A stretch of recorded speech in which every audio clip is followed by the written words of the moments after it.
एक बार भगवान श्री कृष्ण द्वारिका के महल में विश्राम कर रहे थे। तभी अचानक श्री सत्यभामा जी उनके पास पहुंचकर उनसे पूछने लगी, हे कृष्ण, मैं आपसे एक सवाल पूछना चाहती हूँ। आप निरंतर गोपियों को इतना क्यों याद करते हो? आप उनके प्रेम की इतनी प्रशंसा क्यों करते हैं? आपके द्वारा यह प्रशंसा सुनकर हम सब रानियों के हृदय में ईर्ष्या भाव जागृत हो जाता है। हम समझ नहीं पाते हैं। हम निरंतर आपकी सेवा करते हैं। सेवा करने के पश्चात भी आप हरदम गोपियों के प्रेम की प्रशंसा करते रहते हैं। उनके प्रेम में ऐसा क्या आकर्षण है जो निरंतर आपके हृदय को अपनी ओर खींचता रहता है?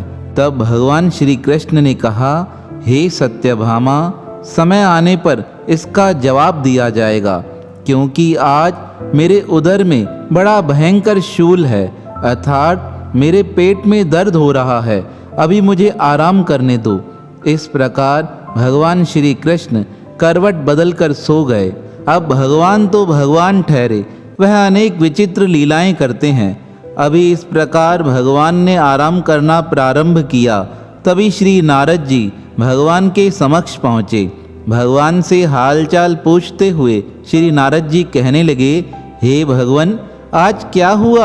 आपका मुख इतना उदास क्यों है? तब भगवान कहने लगे, आज मेरे पेट में पीड़ा है और इसका कोई उपाय नहीं है। मुझे एक वैद्य ने इसका उपाय बताया है, पर वह करना बड़ा कठिन है।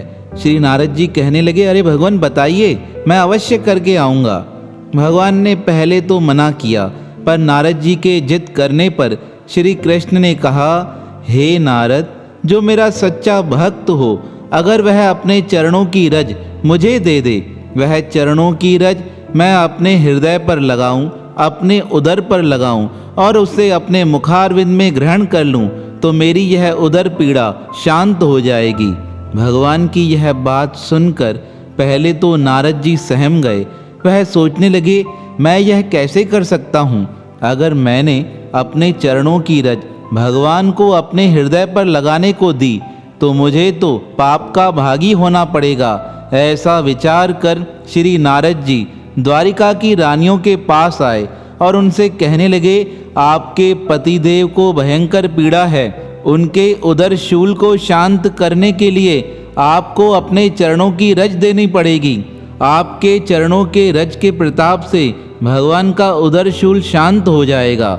जब रानियों ने यह बात सुनी, वह नारद जी को देखकर कहने लगी, हे नारद जी, यह कैसी अटपटी बातें करते हो? क्या हम अपने चरणों की रज अपने पति को देंगी? हमें पाप का भागी नहीं बनना है। हमारे चरणों की रज अगर श्री कृष्ण के मस्तक पर लगेगी, उनके हृदय पर लगेगी, तो हमें नरक जाना पड़ेगा। हम यह कैसे कर सकती हैं? रानियों के इस प्रकार मना करने पर श्री नारद जी विचार करने लगे, अब क्या किया जाए? भगवान की पीड़ा को किस प्रकार समाप्त किया जाए? तभी उनके मन में एक विचार आया। वह वहाँ से उठे और नारायण नारायण करते करते श्री वृंदावन धाम पहुँचे। उस धाम को देखते ही प्रसन्न हो गए। नारद जी को देखकर वृंदावन की समस्त गोपियों ने नारद जी को प्रणाम किया और पूछने लगी, हमारा श्री कृष्ण कैसा है? हमारा लाला ठीक तो है? उसे किसी प्रकार की कोई तकलीफ तो नहीं है? सारे राजा लोग उसकी सेवा तो करते हैं, समस्त रानियां उसकी सेवा में हाजिर तो रहती हैं। उन सब की बात सुनकर श्री नारद जी कहने लगे, आज आपके लाला को, आपके भगवान श्री कृष्ण को पेट में बड़ा तेज दर्द है। उसका कोई उपाय नहीं मिल पा रहा है। मैंने औषधि ढूंढने का प्रयास किया, पर सब लोगों ने मना कर दिया। इसलिए उस औषधि को प्राप्त करने के लिए मैं आपके गांव में आया हूँ। तब सब गोपियाँ कहने लगी, बताओ बताओ नारद जी, वह कौन सी औषधि है? अब नारद जी कहने लगे, वह औषधि देना सबके बस की बात नहीं है, पर तुम सब जिद करते हो, इसलिए आप सबको बताता हूँ। इतने में श्री राधा जी भगवान नारद जी के समक्ष आकर प्रणाम कर कहने लगी, हे नारद जी, हम अपने श्री कृष्ण के लिए सब कुछ करने को तैयार हैं। यह संपूर्ण जीवन उनके चरणों में ही समर्पित है, जो हमारा सर्वस्व है। वह सब कुछ श्री कृष्ण के चरणों में समर्पित हो, आप आदेश कीजिए।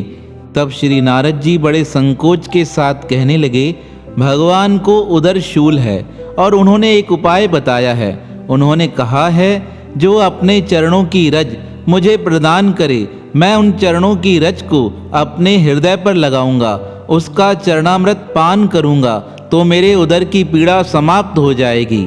जब श्री नारद जी इस प्रकार कहकर शांत हो गए, तब श्री राधा जी ने अपने चरणों की रज निकालकर श्री नारद जी के हाथों में रख दी और नारद जी को चरणों की रज देते हुए कहने लगी, जल्दी जाइए, मेरे चरणों की रज श्री कृष्ण को दीजिए। अभी नारद जी जाने ही वाले थे, इतने में समस्त गोपियों ने अपने चरणों की रज निकालकर नारद जी को थैला भर कर देते हुए कहा, यह सारी चरण रज हमारे कान्हा को देना, उन्हें कहना सिर्फ अपने हृदय पर ना लगाएं, पूरा इससे स्नान कर लें, उसकी सारी पीड़ा समाप्त हो जाएगी। जब नारद जी ने इस प्रकार समस्त गोपियों को चरणों की रज देते हुए देखा, तब नारद जी कहने लगे, अरे तुम्हें भय नहीं होता, तुम्हें डर नहीं लगता, तुम अपने चरणों की रज भगवान को समर्पित करोगी, हो सकता है इस पाप के कारण तुम सबको नरक में जाना पड़े।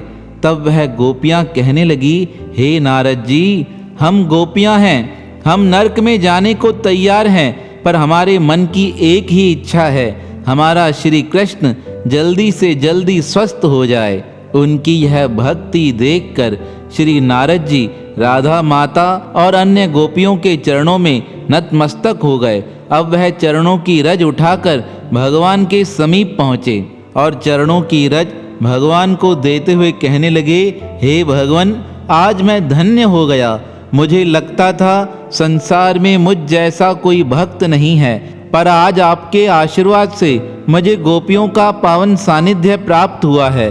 उनकी निष्काम भक्ति को मेरा निरंतर प्रणाम है। उन्होंने आपकी उदरशूल की शांति के लिए अपनी परवाह नहीं की, वह स्वयं नरक जाने को तैयार हैं, पर मन में एक ही इच्छा है, हमारा लाला स्वस्थ हो जाए, हमारे श्री कृष्ण ठीक हो जाएं। जब नारद जी इस प्रकार सारा वृतांत श्री कृष्ण को सुना रहे थे, समीप ही श्री सत्यभामा जी खड़ी थी। उन्होंने जब यह बात सुनी तो उनके आंखों में भी आंसू आ गए। वह श्री कृष्ण के चरणों में प्रणाम कर कहने लगी, हे कृष्ण, आप सही कहते हैं, गोपियों की भक्ति के आगे हम सबकी भक्ति फीकी है। उनका जो प्रेम है वह आपके हृदय में विराजमान है, उस प्रेम को कभी भुलाया नहीं जा सकता, जो आपके स्वास्थ्य की सुरक्षा के लिए नरक में जाने को भी तैयार हैं। ऐसी गोपियों को मेरा वंदन है। तब भगवान श्री कृष्ण ने सत्यभामा को अपने हाथों से उठाते हुए कहा, सत्यभामा, तुमने पूछा था मेरे हृदय में गोपियों का चिंतन क्यों चलता है, तो उसका कारण यही है, वह सब कुछ समर्पित कर मुझे ही याद करती हैं, वह सब कुछ मुझे ही मानती हैं, इसलिए मैं भी उनका निरंतर स्मरण करता हूँ। हे सत्यभामा, जो सच्चे भाव से मुझे याद करता है, मैं भी सच्चे भाव से उसका स्मरण करता हूँ, इसलिए मेरे हृदय में निरंतर गोपियों का चिंतन चलता रहता है। तब सत्यभामा जी कहने लगी, धन्य हैं आप और धन्य हैं आपके भक्त, जो अपने सुख का परित्याग करके भी अपने भगवान के सुख की संभाल करते हैं। ऐसे भक्त वसल भगवान व उनके पावन भक्तों के श्री चरणों में मेरा बारंबार प्रणाम है, प्रणाम है, प्रणाम है।